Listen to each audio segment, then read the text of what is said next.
খড়গপুরে কুকুরের ময়না তদন্ত। IIT campus থেকে মৃত কুকুর উদ্ধার হয়। অধ্যাপকের মৃত কুকুরকে উদ্ধার করেন আইআইটির এক অধ্যাপক। খড়গপুর টাউন লাগোয়া হিজলি ফাঁড়িতে অভিযোগ দায়ের।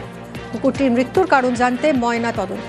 কথা বলবো শঙ্করের সঙ্গে। শঙ্কর, কেন ময়না তদন্ত করা হচ্ছে এই কুকুরকে নিয়ে? কি অভিযোগ কুকুরের মৃত্যু নিয়ে? দেখো মিমি, মৃত একটি ফিমেল কুকুরের ময়নাতদন্ত হলো বুধবার দুপুরে স্টেট অ্যানিমেল হেলথ সেন্টার মেদিনীপুরে। খড়গপুর ক্যাম্পাসে একটি রাস্তা থেকে কুকুরটিকে উদ্ধার করেছিলেন খড়গপুর প্রৌদ্যোগিক অ্যানিমেল সোসাইটি।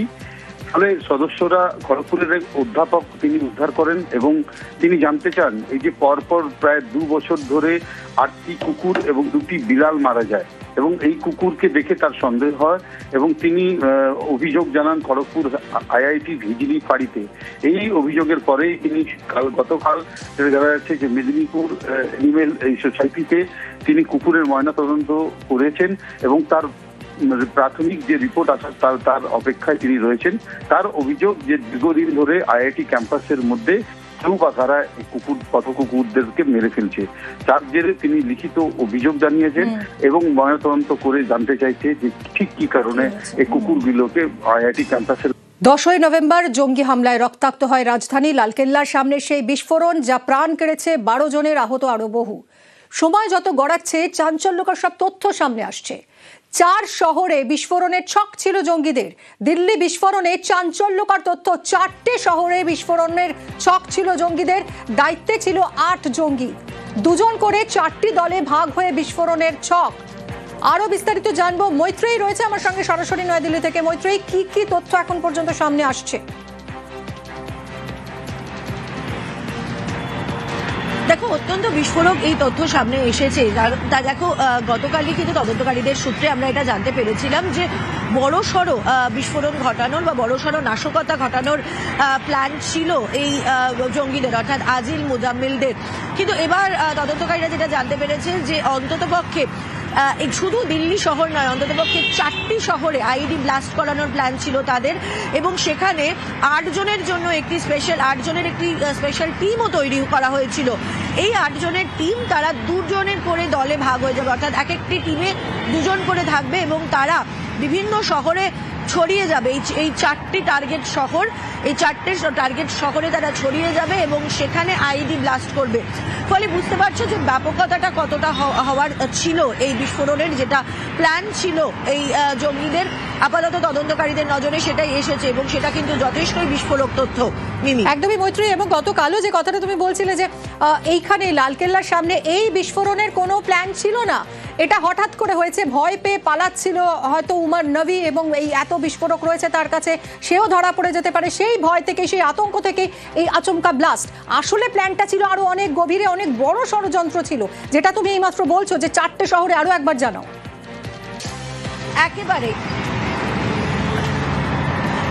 একেবারে দেখো মিমি, গতকালও যেটা বলছিলাম এবং তদন্তকারীরাও তারাও এই বিস্ফোরণের ম্যাগনিটিউড দেখে তারা মনে করছিল যে এই বিস্ফোরণটা একেবারে প্রপার প্ল্যান করে করা বিস্ফোরণ নয়। তার কারণ এর আগে যে ধরনের বিস্ফোরণ, এ ধরনের আইডি ব্লাস্ট বা আত্মঘাতী হামলার ঘটনা যেখানে দেখা গিয়েছে, তুমি যদি পুলওয়ামার কথা তোমার মনে থাকে, পুলওয়ামার সময় একটি আইডি বোঝাই গাড়ি এসে একেবারে সিআরপিএফ এর যে কনভয় তার উপরে পড়ে গিয়েছিল এবং সেখানে ব্লাস্ট হয়ে প্রচুর সিআরপিএফ মারা গেছিল, কিন্তু সেটা প্রপার প্ল্যানিং করেছিল। এবং অন্যান্য ক্ষেত্রেও যখন আইডি ব্লাস্টের মতো ঘটনা ঘটেছে বা আত্মঘাতী হামলা ঘটেছে, সেটা কিন্তু পর্যাপ্ত প্ল্যানিং এবং তার ম্যাগনিটিউডও কিন্তু অন্যরকম ছিল। কিন্তু এক্ষেত্রে উমর নবীর যে মুভমেন্ট এবং তার যেভাবে বিক্ষিপ্ত মুভমেন্ট দেখা গিয়েছিল, সেটা দেখেই তদন্তকারীরা সন্দেহ করছিল এবং তারা ধীরে ধীরে তারা এটাকে আনভিল করতে থাকে যে অনেক বড় বিস্ফোরণের ছক ছিল, অনেক ব্যাপকতা অনেক বেশি ছিল। প্রাথমিকভাবে যেটা মনে করা হচ্ছিল যে শুধু দিল্লি হয়তো তাদের টার্গেট ছিল, কিন্তু এখন জানা যাচ্ছে যে শুধু দিল্লি নয়, মোট 4টি শহর তাদের টার্গেটে ছিল। ধন্যবাদ মৈত্রী।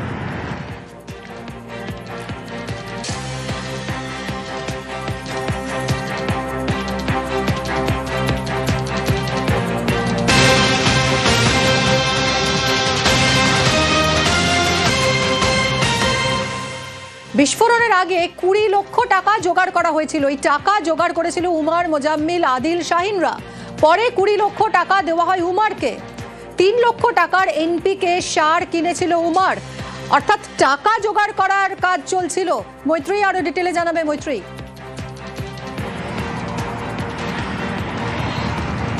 দেখো এনপিকে সার এটা কিন্তু খুবই পোটেন্ট এবং এটা খুব ইন্টারেস্টিং একটা জায়গায়। এনপিকে পুরো অর্থ হচ্ছে নাইট্রোজেন, ফসফরাস এবং পটাশিয়াম। এই তিনটি অত্যন্ত পরিচিত এনপিকে সার এবং ফার্টিলাইজার হিসেবে খুব পরিচিত এবং কার্যত খুব একটা যে সহজে পাওয়া যায় সেটা নয়, কিন্তু বাজারে সহজলভ্য এবং পাওয়া যায়। এবং সেই সার থেকেই আদতে বোমা বানানোর চেষ্টা করছিল ওমর, তেমনটাই তদন্তকারীরা জানতে পেরেছে। এবং এই বোমা বানানোর চেষ্টা এবং তার যে রসদ সেটার জন্যই কিন্তু এই 20 লক্ষ টাকা তোলা হয়েছিল এবং সেখান থেকে 3 লক্ষ টাকা দিয়ে সার কিনেছিল ওমর, এমনটাই কিন্তু এখনো পর্যন্ত তদন্তকারীদের নজরে উঠে এসেছে। মিমি, মৈত্রী, আরো একটা বিষয়, এই যে দুজনের মধ্যে ঝামেলা হয়েছিল, এই এনপিকে সার দিয়ে আইইডি তৈরির ছক ছিল, উমার মোজাম্মিলের মধ্যে টাকা নিয়ে বচসা বেঁধেছিল, সেটা কেন?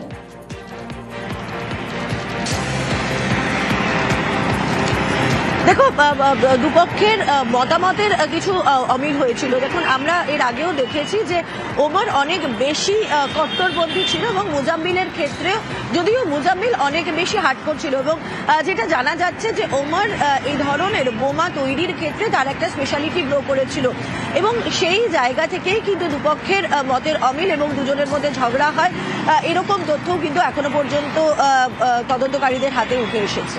ধন্যবাদ মৈত্রী, তোমার থেকে আরো আপডেট আমরা নিতে থাকবো। সময় যত গড়াবে ততই আরো অনেক তথ্য উঠে আসবে সামনে।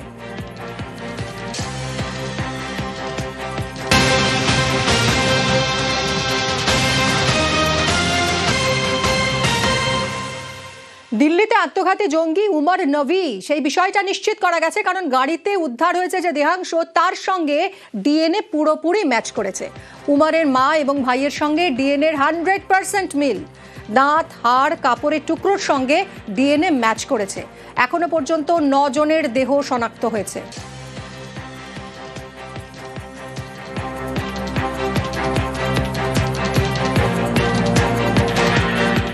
বারবার পাকিস্তানের মাটিতে সার্জিক্যাল স্ট্রাইক চালিয়েছে ভারত, ধ্বংস করে দিয়েছে জঙ্গিদের ঘাঁটি। এবার কি সেই সার্জিক্যাল স্ট্রাইকেরই পাল্টা সার্জিক্যাল হামলা চালালো পাক জঙ্গি সংগঠন জৈশ-ই মোহাম্মদ? সেই কারণেই কি বেছে বেছে কাজে লাগানো হলো ডাক্তারদের?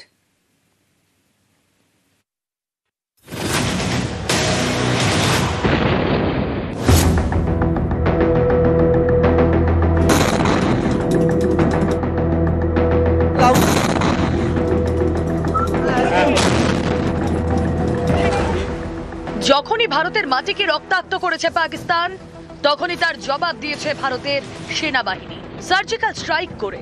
ভারতের সার্জিক্যাল স্ট্রাইকের পাল্টা দিতেই কি সার্জিক্যাল হামলার ছক কষল পাক জঙ্গি সংগঠন জৈশ-ই মোহাম্মদ। দিল্লি বিস্ফোরণের পর এমনই প্রশ্ন ঘোরাফেরা করছে গোয়েন্দা মহলে।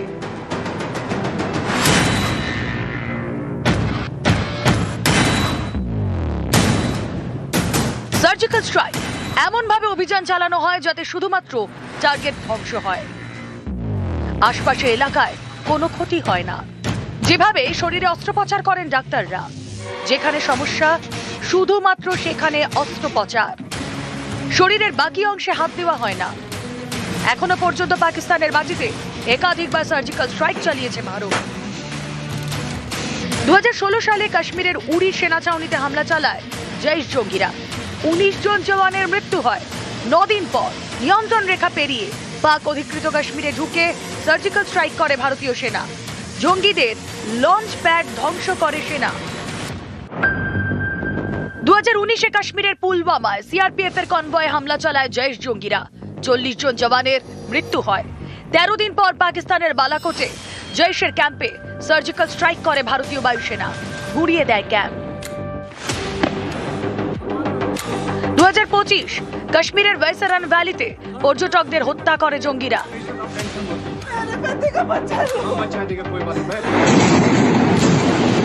2 সপ্তাহ পরে পাকিস্তানের একাধিক জঙ্গি ঘাঁটি টার্গেট করে হামলা চালায় ভারত, ধ্বংস করে দেয় জঙ্গিদের ডেরা, যার মধ্যে গুরুত্বপূর্ণ 2টি জায়গা পাকিস্তানের বাহওয়ালপুর এবং মুরিদকে। বাহওয়ালপুরে জৈশের হেডকোয়ার্টার, মুরিদকেতে লস্কর-ই-তৈবার সদর দপ্তর। এই দুই জঙ্গি ঘাঁটি গুঁড়িয়ে দেয় ভারতীয় সেনা।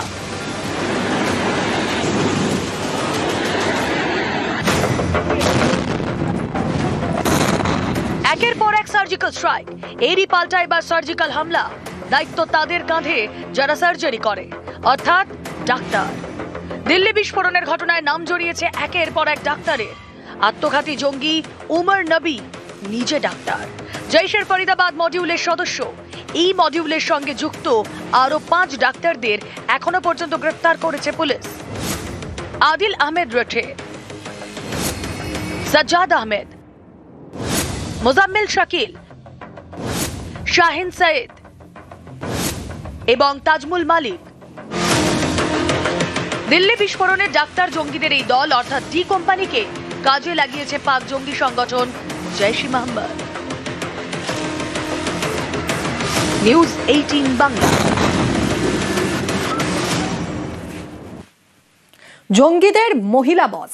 হরিয়ানার ফরিদাবাদের আল ফালাহ হাসপাতালের ডাক্তার শাহিন সৈয়দকে গ্রেফতার করেছে পুলিশ। ভারতে জৈশের হয়ে মহিলা জঙ্গি নিয়োগের দায়িত্বে ছিল এই শাহিন।